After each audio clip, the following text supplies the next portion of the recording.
Hello everyone and welcome back to my series on a chess opening repertoire for the white pieces. This is the second video in this series, so if you haven't watched the first one yet, be sure to check that out first, as we will be continuing on from that. In the last video, we covered these moves in the Queen's Gambit declined and exchange variation. We covered knight takes d5, and there was quite a lot of theory on this move. But it is not the main move. The main move is pawn captures on d5, which is the move we will be covering in the next few videos. Here we play the most natural and best move, bishop g5. Now this is the main starting point in the Queen's Gambit declined exchange variation. Your opponent now has two major choices, bishop e7 or c6. And both of these two moves are very different. Although it may look at first like they could transpose, they usually won't. But we won't be looking at any of those two in this video. We will be looking at the other choices that Black has. And two of these are good, one of them is not too much. So, knight d7. And this move could throw you off balance if you don't know it, but it is really a move that transposes into the main line after e3, c6.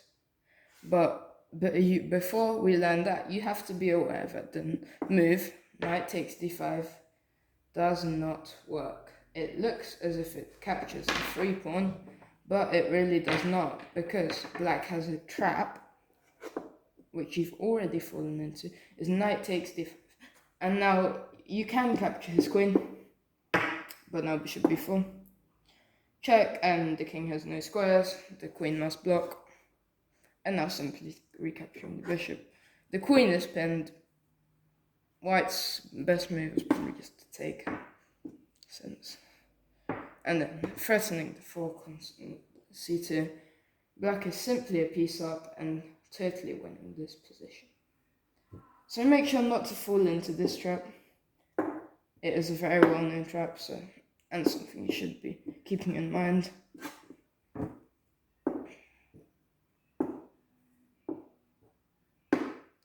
So after d4, d5, c4, e6, knight c3, knight f6, captures, bishop g5, e3. You should play the move e3. And now you really are threatening to capture the pawn on d5, because the king has now a flight square to e2, and will be a queen up for a bishop, and totally winning. So Black must protect the pawn.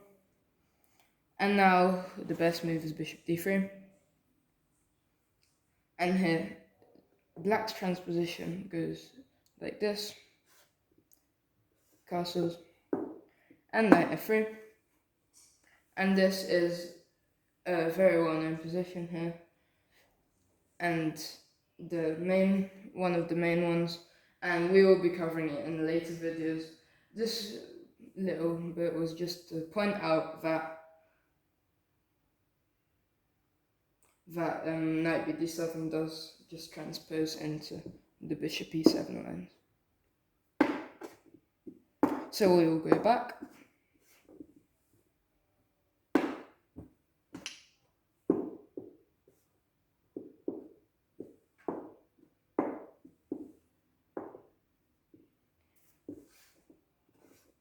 With one last piece of information on the move knight bd7. It would be best if you remembered these moves. They are quite standard, well-known theory. Now knight bd7, e3, c6, bishop d3. And now, if your opponent does not play bishop e7, play does not transpose, but the only real move that you could be worried about is queen a5. Now this move resembles the Cambridge Springs variation, but that is a variation where the knight is committed to f3. And the main point of the Cambridge Springs is to apply pressure to c3 by means of knight e4. But this can be easily neutralized if your knight is still on g1 with the move knight g e2. And now there's no more pressure on c3. Knight e4 is not a good move. You'll castle on the next move, and you can slowly build up after castling with f3 and e4. So that's good to know as well. And that's it for this knight b7 move. Player will usually transpose. Queen a5 is not a common move because it's not very good, but you should be aware of it because it may look like Cambridge Springs, but it's not. So, now the move that's not very good, but it is a bit popular. I've run into it many times in blitz games and won quite easily. And this is bishop f5. Now it looks like you're simply developing the bishop, but there's a big it's just not a good move because there's a big problem with it. So maybe you can try and pause your videos, take 2 minutes, not more, because it shouldn't be that hard to see why this move isn't good. Okay, so you've probably found the move bishop takes f6, and here here g takes f6 is a bad move for obvious reasons. Just look at your opponent's pawn structure and you'll be winning the game with ease. Just trade pieces, go into an endgame, and you're basically winning. And now queen takes f6, just loses a pawn. If the queen goes back, you can just go back. Play e4 next move, hitting the bishop. Quickly castle, play knight f3, bishop c4, castles, queen b3, placing pressure on f7, and you definitely have the better game here.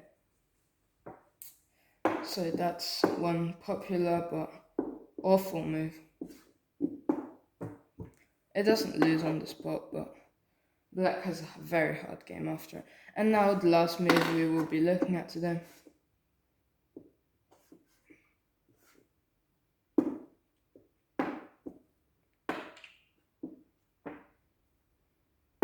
Is probably the only move that doesn't transpose but is good for black. Is bishop b4. And here you can play this position in a number of ways, but the most direct, and for me it's worked better than any other way because I've tried that with you, is e3. And here black should play h6, but if he plays any other developing move, you should have a good game. Like knight bd7 for example, will show you a line, but first of all, if he captures, just capture back, play c4, placing pressure on the center, and you definitely have a good advantage here. So knight bd7 for example, bishop d3, c5, placing pressure on the center, knight e2, castles, just natural moves, and maybe he'll try and push c4 now, but we just go back, that doesn't bother us with the better position. And a game I saw in my database here went queen a5, f3, preparing to get our central majority going. Now h6, you should retreat, don't take, because now it will capture back. This just surrenders the bishop here. Rook8, placing pressure on this one. Just simply go up with queen d2. And these moves aren't standard theory, but it's just an example of how quickly white can win if black plays inaccurately. So here after queen d2, maybe black will try and play b6, trying to feign here to this bishop, seeing that it has nowhere to go on this diagonal. e6 isn't a very good square, it's blocked off. Here we'll just play e4, this is taken, and so he'll try and put it on b7, hoping to, when the position opens up, that bishop will be good. But that hope isn't very realistic, because now a3.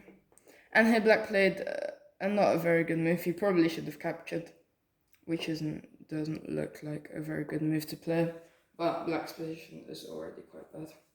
And he played bishop f8, trying to maybe play some defensive roles here. But this just showed that white was in full control of this game and went ahead to win very quickly with e4. Black now captures back, bishop b7. And here, I really like this sequence of moves. It just shows how forcing these lines can be if you play accurately. Rook f5. The queen now only has one square, and it will be trapped on that square for a long time to come. e4.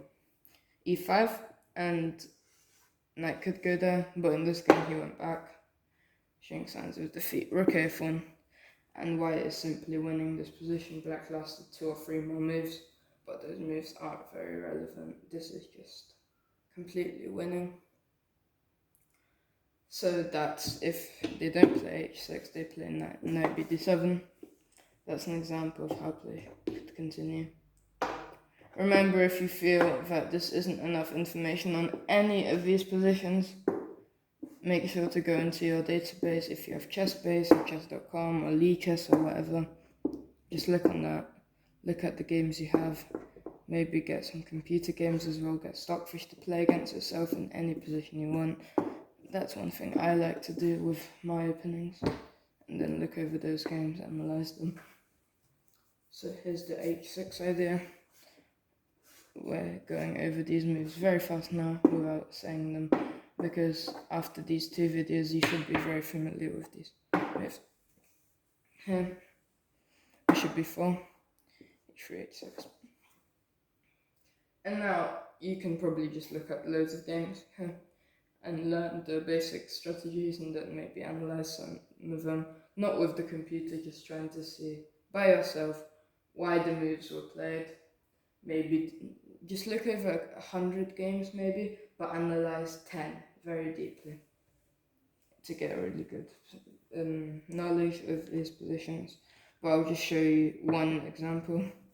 Bishop h4, g5, trying to push the bishop back, and now knight e4, placing pressure on c3, and if that doesn't work they will win the bishop pair, but this is a position that is much better for white. Black is overextended, the king will have trouble finding a safe place to go. The queen side isn't usually very good in these Queen's Gambit declined positions. Knight e2, and this is very solid for white. And here most of the time, nearly all of the time, black will just simply play moves like knight c6, bishop e6, and you can just play f3, kick the knight out, queen c2 maybe first, or something like that. Just get the pressure off c3 and get your central majority moving by f3. But that should be quite simple, just look over some games. But black sometimes tries to push h5, try and trap the bishop, try to play force the tempo, I would call it, and you must know how to react to that. So maybe your initial reaction would to be h3, but then the bishop gets captured and your pawn structure is horrible. You have to play h4.